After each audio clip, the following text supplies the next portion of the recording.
Assalamualaikum warahmatullahi wabarakatuh. Jadi kali ini aku ingin menjelaskan tentang fenomena El Nino dan La Nina.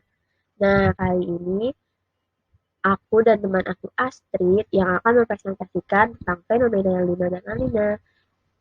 Jadi teman-teman, apa sih pengertian El Nino dan La Nina? El Nino dalam bahasa Spanyol disebut juga sebagai anak laki-laki dengan artian memanasnya suhu muka air laut di daerah Samudra Pasifik yang terjadi dalam waktu berkala dan dalam selang waktu tertentu. Lalu, pengertian La Nina sendiri yakni dalam bahasa Spanyol berarti anak perempuan dengan artian menurunnya suhu dari muka air laut di Samudra Pasifik. Hal ini akan mengakibatkan meningkatnya curah hujan. Perbedaan El Nino dan La Nina sendiri, dalam El Nino,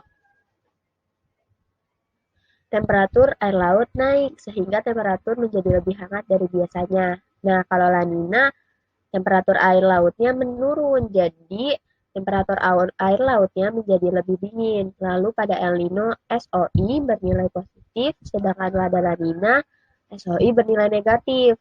Lalu angin pasat timur mengalami pelemahan, sedangkan pada La Nina, angin pasat timur mengalami peningkatan. Terus bagaimana sih proses terjadinya El Nino dan La Nina? Nah, pada proses terjadinya El Nino, pertama terjadinya pemanasan suhu atau peningkatan suhu pada bagian perairan Pasifik Timur dan Tengah. Hal ini membuat suhu lembab pada atmosfer di atas perairan tersebut meningkat, lalu mengakibatkan terjadinya pembentukan awan yang akan meningkatkan curah hujan pada daerah tersebut. Kemudian, hal ini membuat pada bagian Samudra Pasifik Barat, tekanan udara akan meningkat dan mengakibatkan terjadinya hambatan pada pertumbuhan awan di atas lautan bagian timur. Nah, karena mengalami penurunan hujan yang jauh dari normal, makanya akibat dari terjadinya El Nino ini adalah kekeringan atau kemarau yang panjang.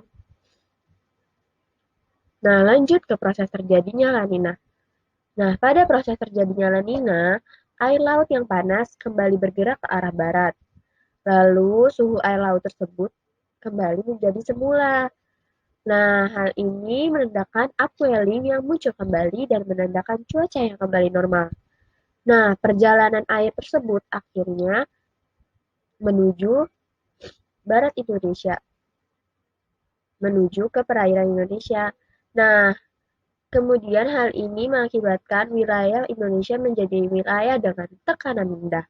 Kemudian, angin yang membawa banyak uap air yang berada di sekitar Pasifik Selatan dan Samudra Hindia akan bergerak menuju Indonesia, sehingga mengakibatkan terjadinya hujan lebat di wilayah Indonesia.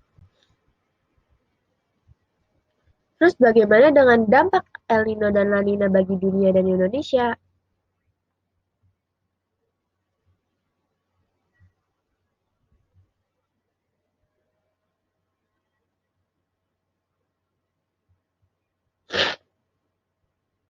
Pangan yang menipis.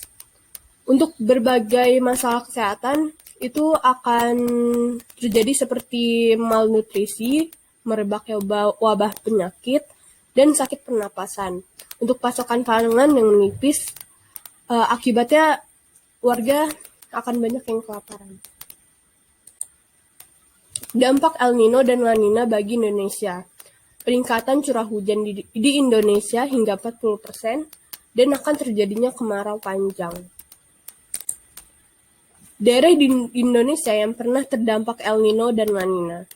Fenomena ini terjadi di beberapa wilayah tengah dan timur di Indonesia yang meliputi Sulawesi Tengah bagian tengah, Gorontalo Sulawesi Selatan bagian utara, Kepulauan Maluku, dan Papua. Sekian presentasi dari kami. Terima kasih.